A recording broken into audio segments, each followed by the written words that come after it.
Welcome to the Teaching Autism and Special Education Community Podcast. Hi, I'm Nikki, a passionate special educator, autism advocate, resource creator with over a decade of experience, and you may know me as the face behind Teaching Autism. This podcast is your go-to place for practical tips, hands-on strategies, and inspiring and funny stories to support special educators all around the world, whether it's building independence, creating engaging lessons, or finding that elusive work-life balance. I'm here to help you thrive inside and outside of the classroom. Let's dive into today's episode and make a difference together. Hey friend, and welcome back to the Teaching Autism and Special Education podcast. Today we're talking about one of my favourite topics, and honestly one of the most misunderstood areas in special education, and that is communication. And not just speech, but all communication. Because here's the truth, every student communicates, but not every student uses words. So today we're going to talk about teaching communication beyond words and how to support non-verbal and minimally verbal students using AAC, body language, visuals, and modelling. Because communication is connection, and every single child deserves that connection no matter what form it takes. So when we think of communication, most people jump straight to spoken language. But speech is just one form of communication. True communication is any way we share our thoughts, needs, feelings, and ideas with others. This might look like gestures or pointing or facial expressions, eye gaze, pictures, symbols, sign language, AAC devices or apps, body movements, even vocal sounds. If a child can make a choice, express a preference, or share a feeling, that is communication. And our job isn't to make them talk, it's to help them be heard. And there's often so much pressure to focus on getting students to speak. And I get it, speech can open so many doors.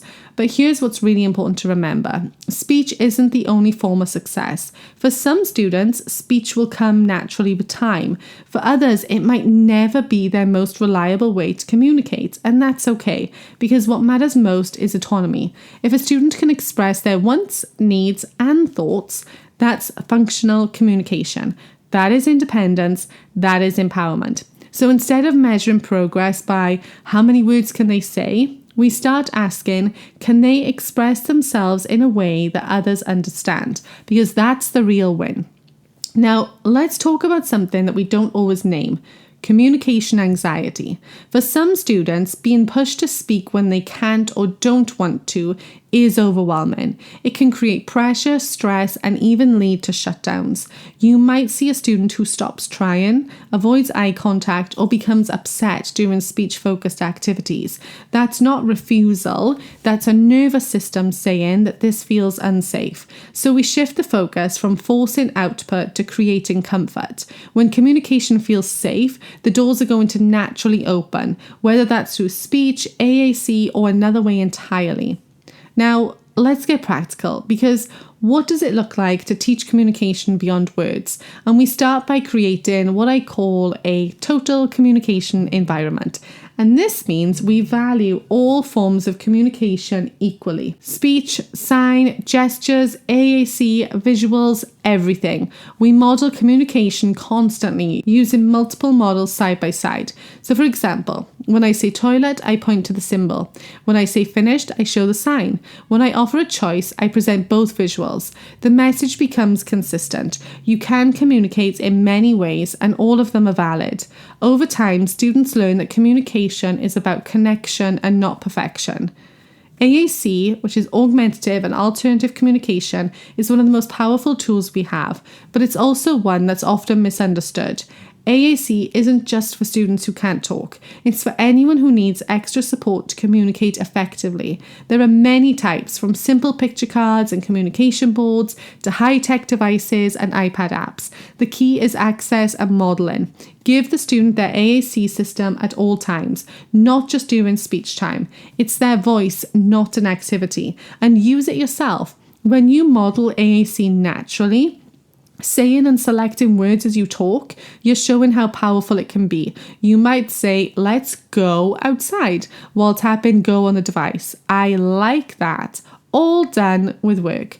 AAC isn't about testing, it's about connection, and you're showing that communication matters in every moment of the day. Because before words, there's movement, and if you pay close attention, your students are constantly telling you things with their bodies.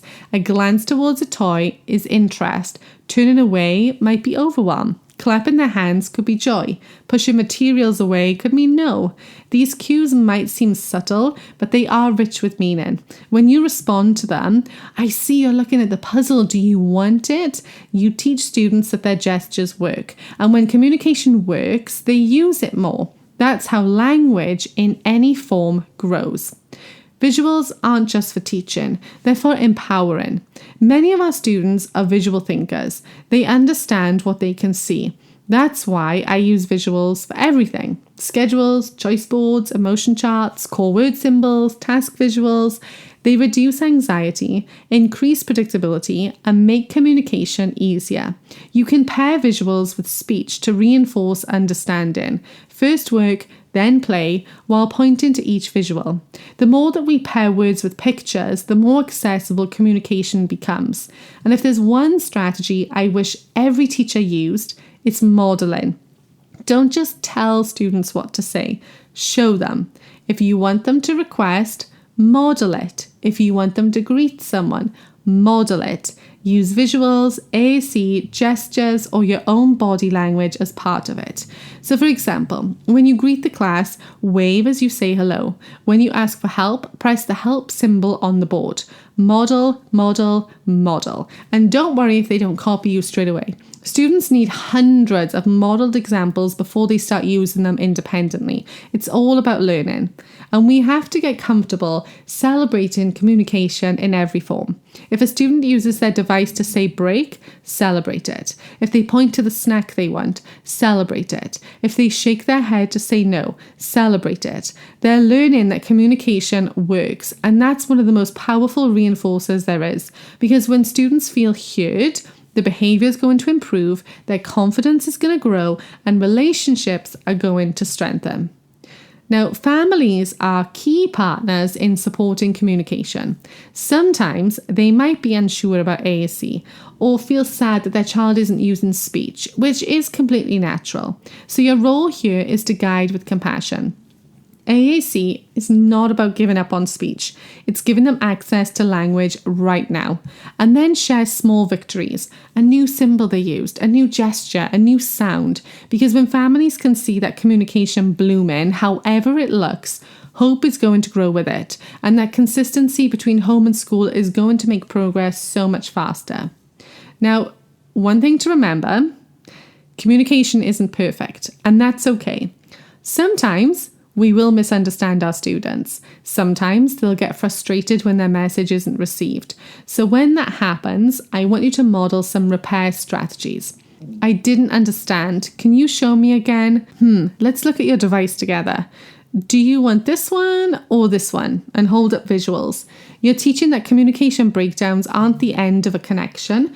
They're just part of it. And that is a lifelong skill.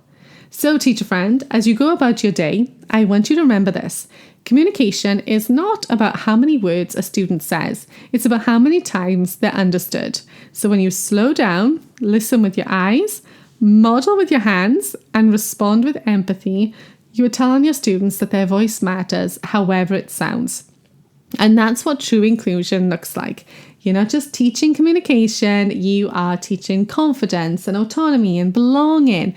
And that is when your students are going to realize that they can express themselves and be heard. And that's when that connection is going to bloom and flourish and you're going to get the best smiles. And that's what it's all about. Okay, friend, I hope you found today's podcast episode helpful. Thank you for listening, and I'll speak to you again soon.